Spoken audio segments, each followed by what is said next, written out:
Hey kids, welcome to Wooddale Church's Woods Kids Experience. My name is Zach. And my name is Emma. And we're so excited that you are here with us today. Emma, we got an incredible program that we are going to experience today. So go ahead and check it out.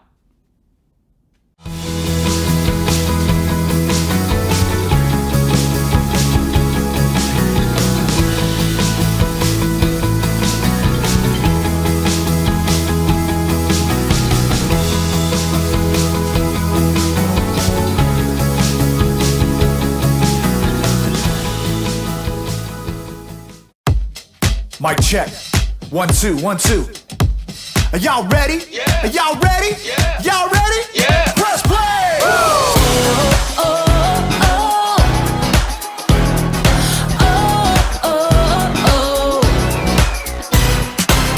Jesus, we know we belong here because of your love for us that goes on and on forever. Jesus, we know you are with us wherever we go. You're there, we'll always be together. So sing along with me for all the joy he brings. It's going down. Get in the mix. We're not stopping. Get in the The mix. party's hopping.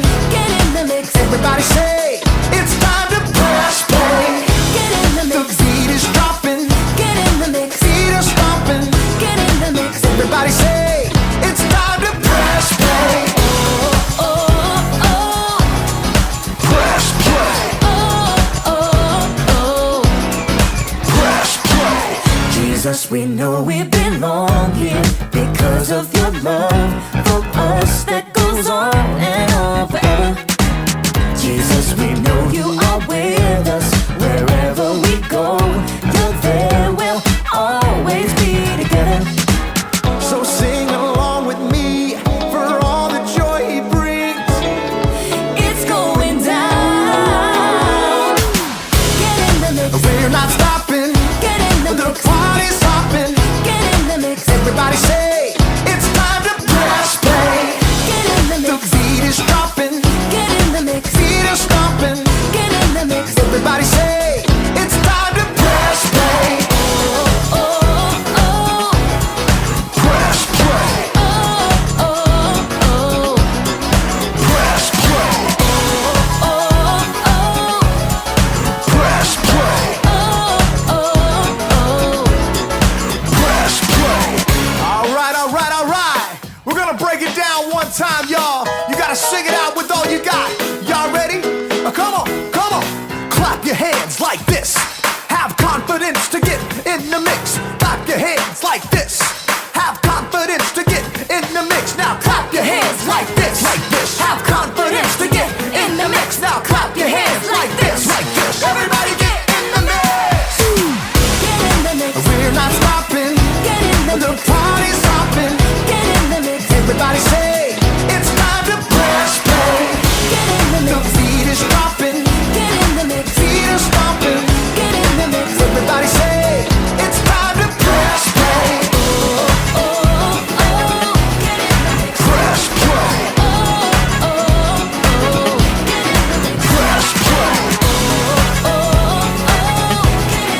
Press play. Press play.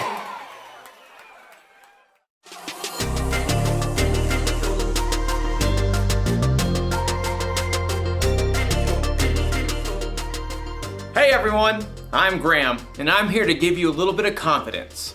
Confidence is learning to see yourself the way God sees you. When you're confident, you don't just sit around waiting for something to happen. No, when there's a game to be played, you get off the bench and play. When there's a challenge to be met, you face it head on. When there's music to be played, you get in the mix, grab an instrument, and make some noise. See what I mean? Confidence. Believe it or not, some people think the triangle isn't that important of an instrument. The band could get along just fine without it. But we know better, don't we? I mean, how else would you know when someone on TV had a good idea? Or how would you know when someone had the right answer on a game show? The answer is the Yangtze River. And of course, who can forget the dinner bell? Come and get it! Sometimes something that doesn't seem important can make a big difference. And in today's story, we'll see how God used someone who didn't think he was important. And that someone's name was Gideon? Right, Gideon. See you in a bit. The Bible. It's 66 books of history, stories, letters, and poetry that fit together to form God's one big story.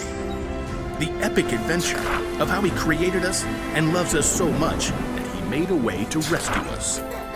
As we travel through the Bible, from Genesis to Revelation, we discover people who met God and found their lives changed forever.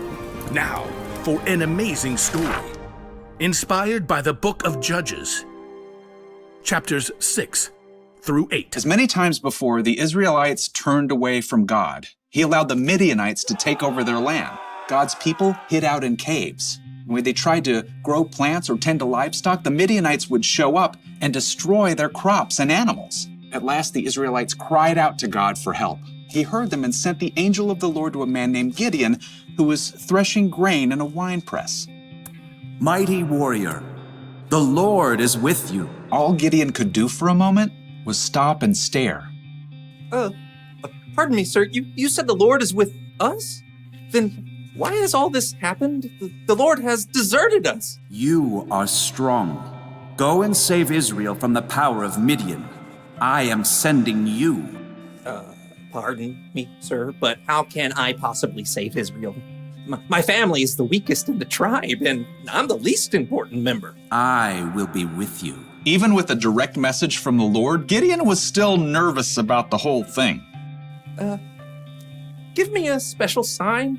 Then I'll know it's really you talking to me. So God gave Gideon a sign, sending fire to burn up meat and bread. God's spirit was with Gideon, and when the Midianites and the Amalekites gathered to attack, Gideon sounded a trumpet for the Israelites to follow him. But even as the army gathered, Gideon once again pleaded to God for another sign. God responded by letting dew fall on a fleece, and then on the next day, only on the ground surrounding it. Okay, I've got it. Thank you. At last, Gideon was convinced God wanted to use him. He camped with 32,000 men at the spring of Harod and prepared for battle. Here, God spoke again. I want to hand Midian over to you, but you have too many men. Too many? Israel might brag, my own strength has saved me. Announce to the army, those who tremble with fear can turn back. Gideon did just as the Lord instructed. There, Lord. 22,000 men have gone home. Only 10,000 left to fight. There are still too many men. Have you seen the Midianite army? Take the men down to the water.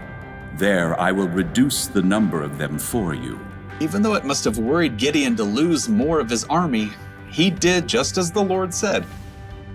Field trip to the lake, everyone! At the water's edge, the Lord said, Some men will drink the way dogs do.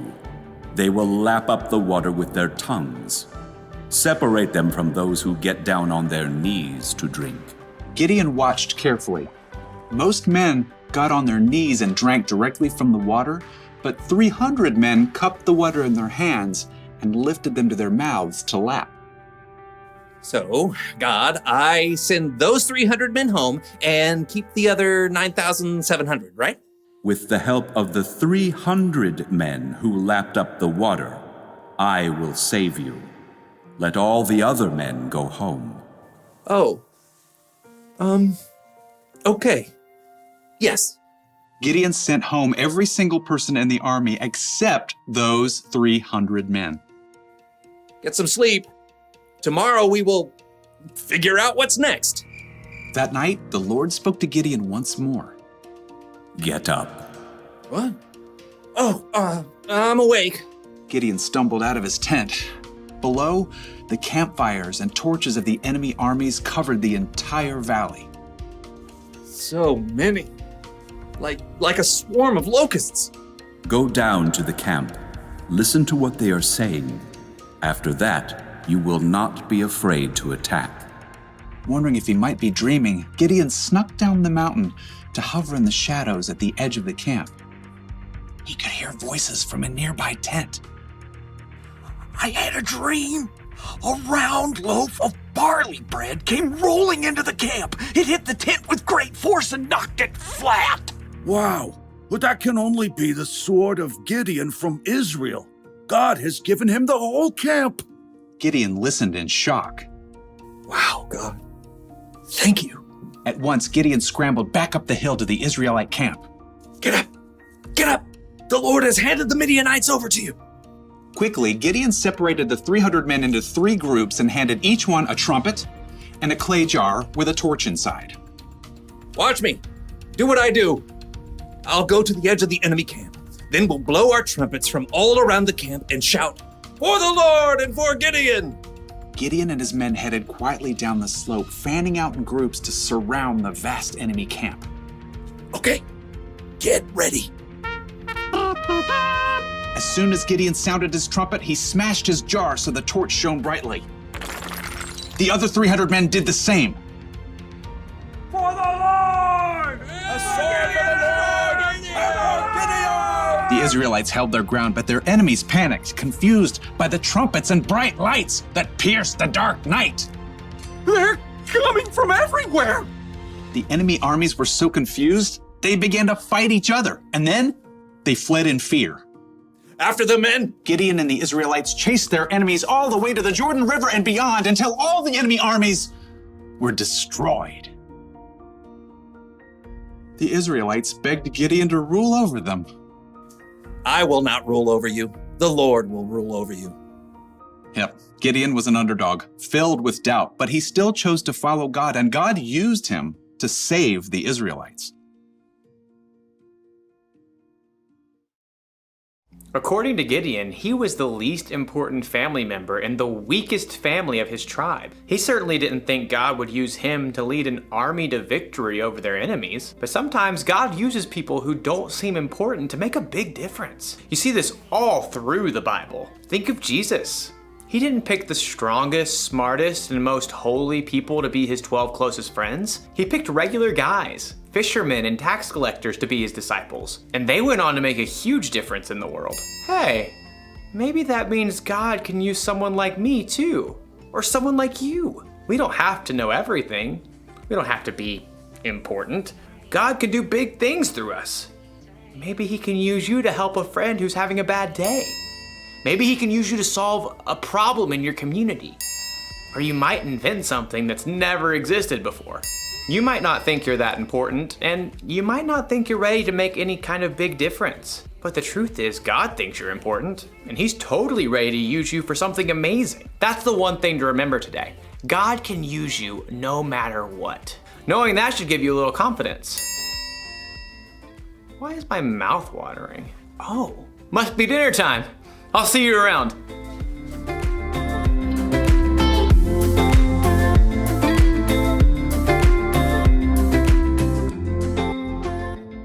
Wow, what an awesome time that we had together today at Woods Kids. Thank you so much for joining us. Make sure you find that link below to access our lessons, and we'll catch you next time. Bye! Bye!